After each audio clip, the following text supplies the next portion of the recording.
한국은 개인의 자유라는 걸 오래전에 포기한 나라이며 한국이 위치 추적 수단을 마련한 것은 불행한 일이고 개인의 자유 존중에 있어 좋은 모델이 되는 나라가 아니다. 지난달 불어권 최대 경제지로 꼽히는 레제코에 유명 변호사 비르지니 프라델이 기고한 글입니다. 프랑스 정치권에서는 한국의 추적 시스템이 극단적으로 사생활을 침해한다는 발언이 나오며 큰 거부 반응을 일으키기도 했습니다. 개인정보를 수집하고 이슈 발생 시 이를 일부 공개하는 한국의 방식에 부담감을 표한 것입니다. 이런 점에서 여러 국가들이 추적 시스템에서만큼은 한국의 모델을 따르지 않고 싱가포르를 모델로 삼은 것으로 전해집니다. 그런데 최근 다시 한국의 노하우를 배우려는 움직임이 나오고 있어 관심을 모으고 있습니다. 관련 소식 알아보겠습니다. 한국의 CCTV, 신용카드, GPS 추적 앱은 서방 사회로부터 경원시되어 왔습니다. 중국과 같은 감시사회라고 비난하는 발언도 심심치 않게 들려오는데요. 따라서 추적 기술에 관해서는 많은 국가들이 한국을 따르지 않고 싱가포르의 추적 앱을 모델로 삼은 것으로 관측됩니다. 싱가포르식 앱은 격리자에게 설치를 의무화하고 GPS 위치 추적 기술이 탑재된 한국의 앱과는 달리 설치를 개인의 자율에 맡기고 동선도 추적하지 않는 방식이기 때문입니다. 오직 블루투스를 사용하여 반경 2m 내에 들어온 사람들의 암호화된 연락처를 저장하고 특정인이 확진되었을 때 그 접촉자에게만 당국이 연락하는 시스템을 구축하고 있는데요. 관련된 소수인만이 정보를 알 수 있어 개인의 프라이버시를 상당 부분 확보한 이 같은 방식은 서양 사회에 큰 환영을 받아 호주가 싱가포르를 모방한 코비드 세이프라는 앱을 배포하고 있으며 영국은 증상을 보고하는 기능을 추가하여 이달 초 화이트섬에서 테스트를 진행했고 스위스와 독일에서도 싱가포르식 블루투스 기술에 기초하는 유럽 프라이버시 전문가들이 개발한 D3 방식을 채택하여 사용하고 있습니다. 그나마 한국처럼 GPS 기반 위치 추적 앱을 사용하는 나라는 노르웨이와 아이슬란드 정도였는데요. 싱가포르식 추적 시스템이 제대로 작동한다면 일정 부분 한국 모델에서 탈피하여 새로운 가능성을 찾았다는 의미도 부여할 수 있을 것입니다. 다만 최근 이와 관련하여 앓는 소리가 나오고 있습니다. 싱가포르식 추적 앱의 태생적 한계로 그 효용성에 문제가 발생한 것입니다. 싱가포르의 아시아원은 19일 싱가포르 주민들이 추적 앱인 트레이스투게더를 왜 설치하지 않는가 하는 의문점에 대해 보도했습니다. 25세 주용권 씨의 생생한 이야기로 전하는 이 기사는 주된 이유로서 국가가 자신의 동선을 추적할 것이라는 우려를 국민 개개인이 가슴에 품고 있다는 것을 꼽았습니다. 같은 앱끼리 서로 암호화된 연락처를 주고받는 특성상 효과를 보려면 국민의 60에서 70%가 이 앱을 설치해야 하는데 이것이 국민들로부터 거부된 상태라는 것입니다. 2018년 기준 싱가포르의 인구 564만 명 중 오직 100만 명만이 이 추적 앱을 설치하여 현재 그야말로 무용지물이 되어버렸습니다. 미국 포린 폴리시는 기술적 문제에 대해 지적했습니다. 확진자가 발생하면 싱가포르의 것을 모방한 앱들은 2m 안에서는 30분간, 1.5m 안에서는 15분간 있었던 사람을 접촉자로 판단하는데 블루투스는 기술 한계상 거리 판단 능력이 떨어진다는 것입니다.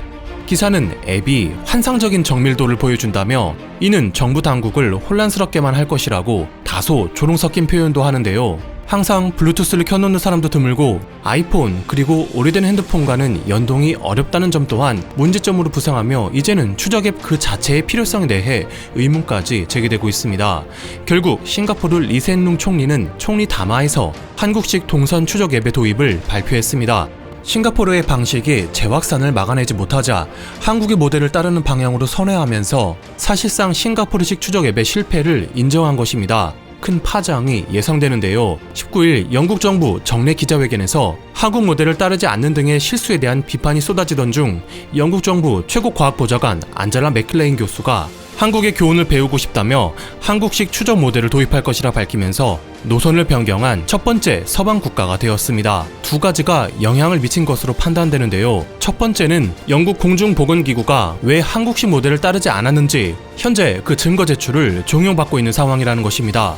영국 언론 더 텔레그래프는 하원 의원 클라크가 한국식 접근법을 거부한 것이 C19 대처 실패에 관한 큰 결정 중 하나라며 앞으로 취할 조치를 결정하기 위해서라도 반드시 교훈으로 삼아야 한다고 말한 것을 전했습니다. 지난 3월 공격적인 검사와 감염 루트를 끊는 한국의 조치를 포기한 이유에 대해 하원 의원들이 압박하고 있는 것입니다. 두 번째는 이태원 사건입니다. 아직 전국 곳곳에서 산발적으로 확진자가 발생하고 있기는 하지만 발생 초기 신속하게 진행된 전수조사와 관련자 추적 조치를 다수의 외신이 보도했습니다. 재확산 후 상황 해결에 애를 먹고 있는 싱가포르와 달리 확진자 증가세를 억누르면서 양국 추적 기술의 명암이 판명된 것입니다. 한국 모델만이 유일한 길이 된 상황에 한국의 인권의식에 대한 이미지도 빠르게 개선되고 있는 것으로 보입니다. BBC의 한국 추적기술 도입을 논하는 기사에는 데이터 윤리 전문가 스테파니 헤어 박사가 한국은 흥미로운 연구 사례이고 배우고 싶다고 발언했으며, 사생활 침해 이슈에 대해 우리 정부의 입장을 밝힌 강경화 장관의 독일 도이체빌레와의 인터뷰도 크게 작용하고 있는 것으로 알려졌습니다.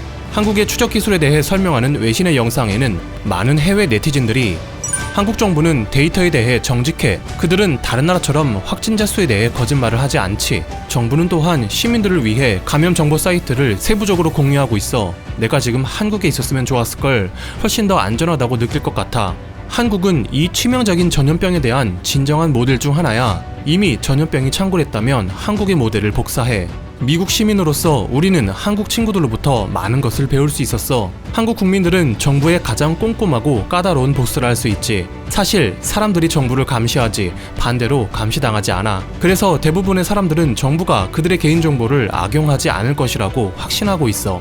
서방은 한국의 성공으로부터 값진 것을 배울 준비가 되어 있지 않아. 왜냐하면 그들의 마음은 열려있지 않기 때문이지. 시민들이 오랫동안 절망에 허덕이는 동안 C19에 대한 그들만의 해결책을 토론하고 시도하기나 해.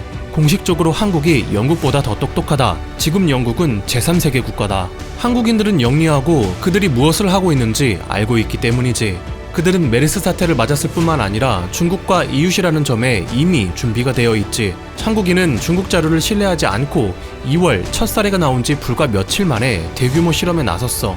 사람들은 구글, 페이스북, 아마존 등은 돈벌이 목적으로 정보를 빼내도 괜찮은 것처럼 반응하지만 인간의 생명을 구하기 위해 이용되는 제한된 정보나 수정된 정보 수집에는 반대하지 라는 반응을 내놓고 있습니다.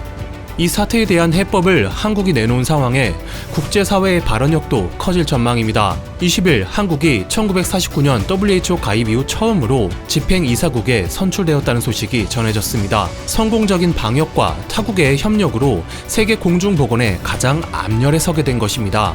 안토니오 구테레스 유엔 사무총장도 한국의 공적을 높게 평가하며 유엔 내 우호적 그룹을 이끌어줄 것을 기대한다고 밝혔습니다. 미래학계 대부 하와이대 진데이터 교수는 한국이 그 어느 때보다 주목받고 있으며 다양한 국가들이 롤 모델로 보고 있다고 하면서 흔치 않은 기회를 놓치지 말라고 말했습니다. 2020년은 한국이 국제 주류 사회에 발을 들여놓는 중요한 한 해가 되고 있습니다. 감사합니다. 와트맨이었습니다.